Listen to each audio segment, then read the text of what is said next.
Olá, olá, senhoras e senhores, sejam bem-vindos e bem-vindas a mais um episódio do Pode Educar Sesc, o podcast oficial da Rede Sesc de Educação aqui no Ceará. Nós estamos falando diretamente da Semana S do Comércio de Bens, Serviço e Turismo, e nós estamos num momento muito especial. Já me emocionei, vou dar spoiler aqui do que aconteceu nos bastidores, e a gente faz um regresso muito presente à infância que... Numa reflexão muito pessoal, eu peço essa liberdade ao nosso público, a nossa querida Bia que está aqui. Talvez deva ser o momento mais presente das nossas existências, a infância. Que dá sentido, que nos liberta, que nos libera das tensões que às vezes nos prendem, nos escravizam. E senhoras e senhores, nós estamos hoje para conversar aqui com a gente com nada mais, nada menos do que uma grande artista. Eu diria um artífice que com as histórias... com a música, com a arte, sobretudo a arte e a educação, foi capaz e é capaz de trazer às nossas vidas o poder da arte como essa ferramenta libertadora das consciências.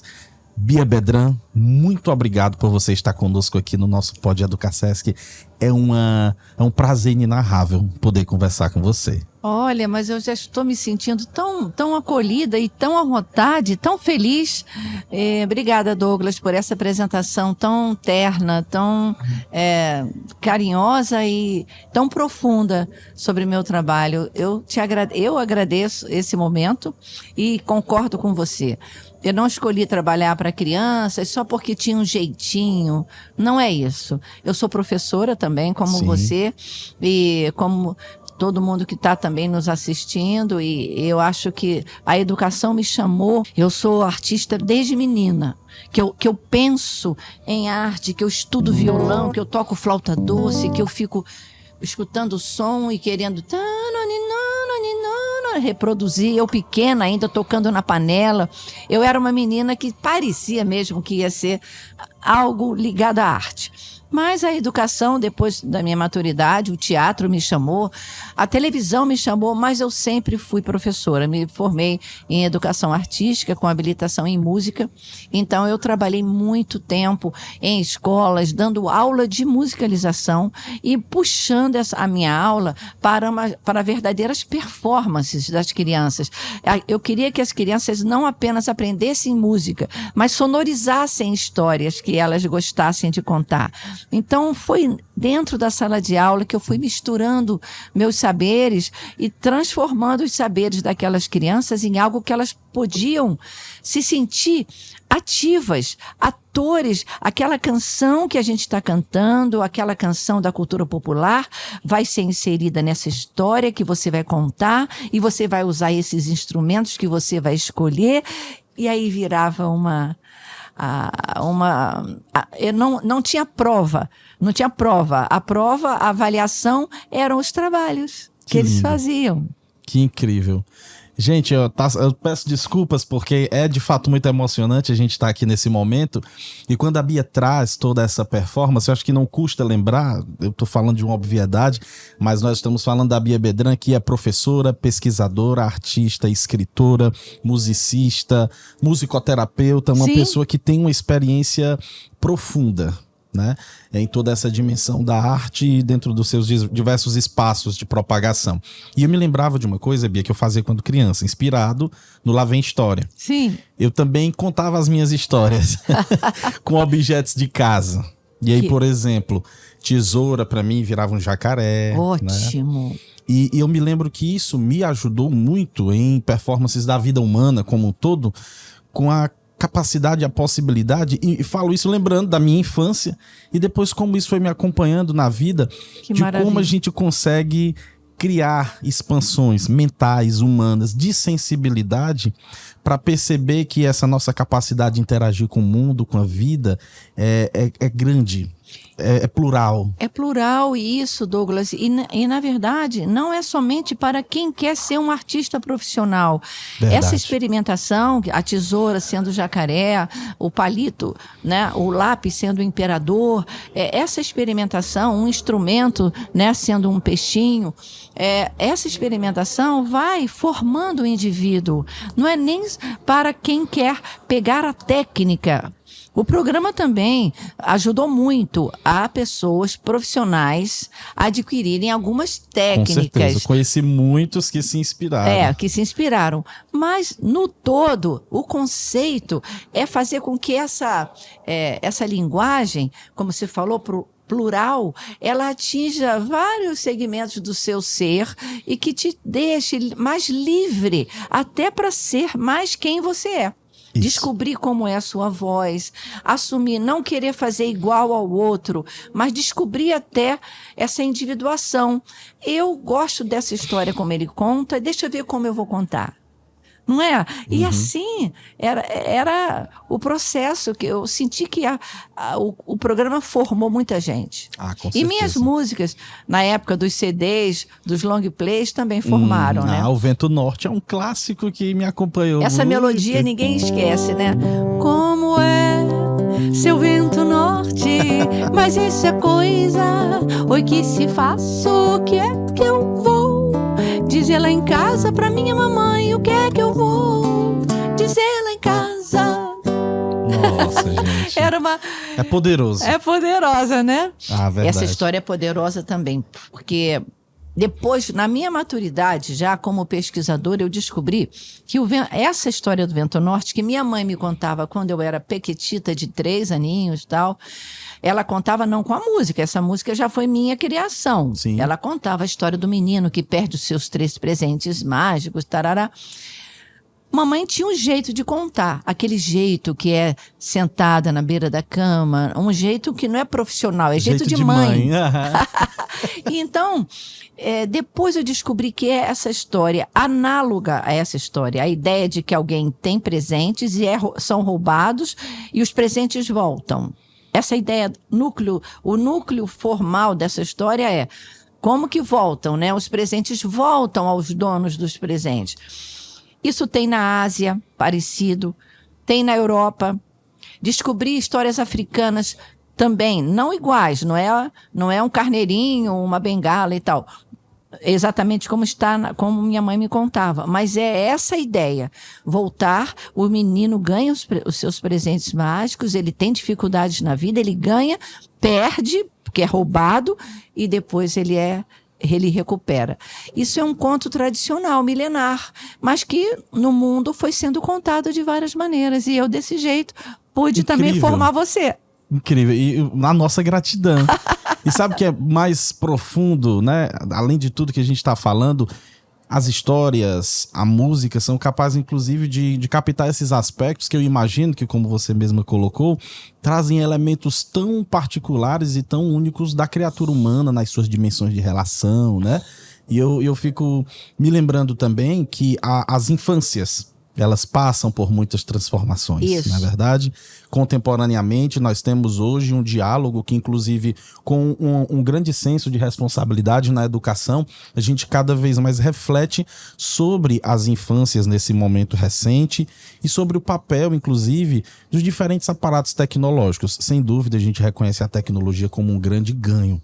Mas que tecnologia tão preciosa é para uma criança como brincar? Como ter contato com a terra. Brincar, subir na árvore, conhecer a fruta no pé, que quase nenhuma criança, até na zona rural. Incrível isso. Às vezes, claro que na comunidade rural, bem distanciada da cidade, não. A criançada está integrada do jeito que pode, mesmo com a pobreza também. Verdade. Que a gente não pode dizer que só porque está no meio, fora da cidade grande, onde tem aquele outro tipo de pobreza, né? A pobreza do consumo, da Sim. pessoa que quer ter, mora em regiões periféricas e, ao mesmo tempo, aquela criança quer ter o que ela vê o outro ter. É terrível isso, né? Já nas zonas rurais, a criança tem mais chance de entender a vida através do fazer, do colher. Preciso plantar para comer isso aqui. Eu não vou no mercado só comprar. Né? Aliás, o livro do Itamar Vieira Júnior, o novo, Salvar o Fogo, que ganhou o Jabuti, fala dessa comunidade, do menino que... É incrível isso. Ele vive numa pobreza danada, longe da cidade, mas ele sonha em comprar aquele produto pronto. Ele sonha. e não ter aquela trabalheira toda para conseguir colocar no prato aqueles, né? Uma das facetas do livro, né? Sim. Mas é muito, muito importante. Não é nada infantil, é um livro forte. E eu leio muito, eu sou leitora, né? Para poder criar minhas canções, para poder fazer uma música como essa, que fala de uma borboletinha brevida, que tem uma vida breve. Eu me inspirei numa querida pessoa que faleceu jovem, quase uma sobrinha minha, 32 aninhos ela morreu, e eu penso nela como essa borboletinha que aproveitou todos os momentos da vida, e aí virou um livro. Você vê uma experiência dolorosa e vira um livro infantil, meu novo livro, A Borboleta Brevida, e agora gravada já essa canção. Voa, brevida, linda pelo ar, seja bem-vinda, vem nos alegrar, colore o ar, colore o ar, voa, borboletinha, voa. E ela conversa com seus amigos do jardim, no livro.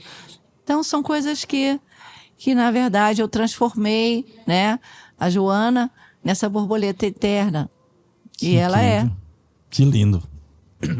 Desculpem, é muito profundo como isso nos toca. E eu me recordo que num momento, às vezes, de tantas discussões acirradas no ambiente das redes, a gente falava disso em um debate com colegas professores, como falar de temas tão sensíveis com crianças, por exemplo. Pois é. Como falar de partida, de morte. É. E você traz com essa sutileza na proposta da Não Brevida. precisa fixar, eu não Sim. digo claramente, né? Eu dedico a ela, mas aí ela, a borboletinha que aproveita todos os momentos de sua vida, seja ela breve ou não. Excelente. E isso nos mostra a potência que as artes, elas podem, e elas entregam todos os dias dentro dessa nossa realidade. Um outro público que se encontra no Pode Educar Sesc, Bia, são os Adorei nossos professores. Pronto, nosso Pode Educar Sesc, muito que é bom. seu também, a partir de agora. Agora eu tô muito feliz. Com certeza a felicidade, ela é grandiosamente nossa. E a gente lembra que muitos professores estão nos assistindo, muitos professores compartilham esse fazer. E dentro das escolas do Sesc existe um trabalho forte de diálogo que nós intitulamos como Arte, Cultura e Território.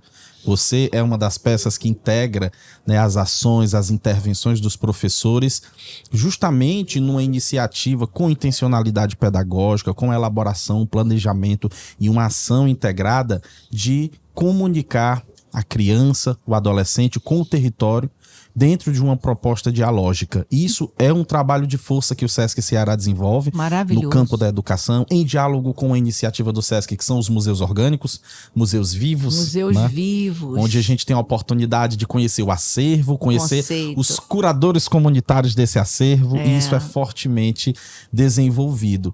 E quando a gente tem a oportunidade de conversar com você sobre a importância da música, dessa expressão como linguagem de vida, sobretudo, eu te pergunto, o que a gente pode mandar de recado para os nossos professores que estão nesse trabalho de vanguarda? Olha, meus professores queridos, os educadores da minha vida, que sempre, que são a semente, né? Espalham sementes e são a semente de um trabalho vigoroso, que realmente os educadores ficam muito mais tempo com as crianças do que os pais. Sim. Né? Isso já há muito tempo se observa. Os educadores ficam horas com aquela criança, e às vezes um pai, uma mãe ou uma avó que educa fica 10 minutos, mal consegue tirar um pouquinho do como é que foi o dia a dia daquela criança. Então, o meu recado é que continuem nesse trabalho que é sem fim, né? Educar é insistir. E esse trabalho que vocês realizam aqui no Ceará e em todo o Brasil possível, né? O Museu Orgânico, eu deixo também meu grande beijo aqui para o meu querido Alenberg Quindins, que me trouxe há muito tempo, fui conhecer o projeto, né, dele lá na fundação. Sim. E eu acho que ali também foi um germe, assim, um começo da minha integração ao Ceará, com o poeta Gilmar Chaves também, que sempre esteve ao meu lado. E eu fiz tantos amigos aqui que eu acompanho o que vocês estão fazendo. E eu fico feliz porque eu tenho muitos ex-alunos da formação de contação de histórias, muitas ex-alunas que são aqui do Ceará, não somente fortalezenses, mas de todo o Ceará. E eu sei que vocês amplificam esse fazer.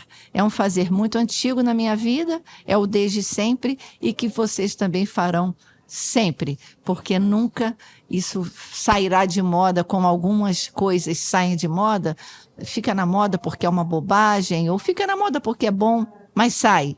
Mas a arte de narrar, de pesquisar, de cantar, o conhecimento é irresistível. Verdade. Nossa, que lindo, Bia. Me marcou muito isso que você disse, educar e insistir. Né? Essa atividade humana de insistência. Nossa, de o professor né? é essa pessoa resiliente. Eu acho que o educador, ele resume essa palavra. O verdadeiro educador, ele é um resiliente, ele insiste ali, às vezes o terreno está estéril.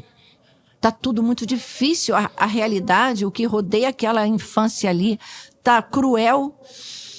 Tá difícil aquele momento na sala de aula, estão difíceis as coisas e o educador resiliente, o educador que sabe que tem que insistir, ele amolece a pedra, ele através dos contos, dos recontos, das canções, e é isso que eu quero continuar fazendo, músicas para esse material. Incrível. Bia, tem uma pergunta que a gente compartilha com os nossos colegas professores e naturalmente com você a gente vai ter a felicidade de compartilhar.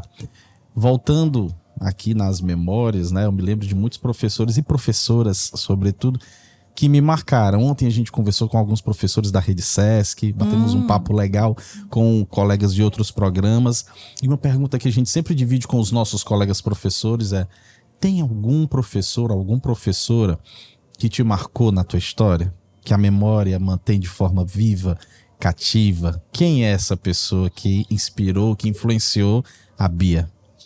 Olha, professora Maria Helena, que trabalhava com redação. Nossa. A professora Maria Helena ela usava também um violãozinho simples que ela tocava, e eu era pequena, né, 9 anos, né, e ela puxava pela minha veia poética, ela sabia, né, que ali morava, naquela alminha ali, morava uma escritora, e a professora Maria Helena me fez cantar canções singelas que eu adaptava à minha criação de uma pequena história, e as redações viraram para mim histórias. Eu sei que no futuro, quando eu agora sou escritora, já tenho meus 23 livros e tal, eu vejo a professora Maria Helena me estimulando: escreve, faz esse tema agora. Vamos fazer um concurso. Você ganhou segundo lugar. Eu não ganhei o primeiro, não. Não, ganhou o segundo. Leu o primeiro. Ela me estimulava também com um pouco de competição. E eu gostava disso. Eu gostava também de ler o trabalho da colega que ganhou o primeiro lugar e descobrir que é bom ser o primeiro, o segundo, o terceiro, e que o bom mesmo é escrever. Lindo, lindo, incrível, Bia. E nós estamos falando diretamente da Semana S, do Comércio de Bens, Serviço e Turismo. A Bia é uma das estrelas da nossa programação, é uma programação para toda a família, para todas as idades e que fala ao coração. Bia, o que é que a gente vai encontrar desse universo de histórias, de música e de muito afeto aqui na Semana S? Olha, eu trouxe um show especial. Eu estou ao lado do meu irmão, desde que nasceu, Guilherme Bedrano, no violino e nos vocais. Violino e vocais. Meu violão, João Sebastião Benedito de Souza. Adorei o nome. O percussionista Paulão Menezes, com vários instrumentos. Ele é o homem polvo, que toca aquilo tudo junto. E o acordeon, a dona sanfona, não podia faltar, claro, com o nosso sanfoneiro tecladista Erivaldo Maurício. Eu trouxe bonecos, eu trouxe, né, meus livros. Tem momentos em que eu pego um boneco e conto a história. Tem algum momento onde eu paro de tocar o violão, pego um livro e folheio as primeiras páginas e depois pego o violão e canto o resto do livro. Então, é dinâmico. porque Com certeza. todas são as minhas canções, e não podia faltar uma homenagem que eu sempre faço quando eu venho ao Ceará, ao Luiz Fidelis, cantando Sim. A Flor do Mamulengo. Oh. Então, hoje tem sanfoneiro no meu show, então a sanfona vai chorar bonita pra Eita, que gente linda. cantar com os 2 bonecos. Os 2 bonecos que eu vou usar para fazer a Flor e ele são bonecos que foram construídos pela nossa mãe. Eu falo nossa porque é meu irmão, tá na banda. Minha mãe era bonequeira, além de professora. Nossa, que lindo saber disso. Dona Bia. Wanda Bedran. E a Dona Wanda fazia bonecos lindos. Claro que eles já estão reformadíssimos, mas é o molde dela. Esses 2 são os originais. Nossa. Há muitos anos que eu faço espetáculos. Eu já tenho réplica deles, porque eles são tão importantes que viajam muito, sabe? Ah, com certeza, imagino. São estrelas do Mas show. eu trouxe os originais. Que lindo. Então a gente vai ter a feito pela minha oportunidade mamãe. de conferir os originais. É isso aí. Incrível. Senhoras e senhores, essa história não tem fim para vocês que estão nos acompanhando, até porque Bia Bedran não tem fim. A Obrigada. arte não tem fim. A história continua e toca os nossos corações. E para vocês que estão nos acompanhando, curta, compartilhe. Vamos fazer esse conhecimento girar e essa história chegar mais longe. Senhoras e senhores, nesse momento especial, neste episódio lindíssimo, numa edição especial da Semana S, esteve conosco a nossa queridíssima Bia Bedran. Obrigado, Bia. Muito obrigada, Douglas. Obrigado, Ceará. Obrigado, Sesc. Nós que agradecemos. Até a próxima. Tchau, tchau.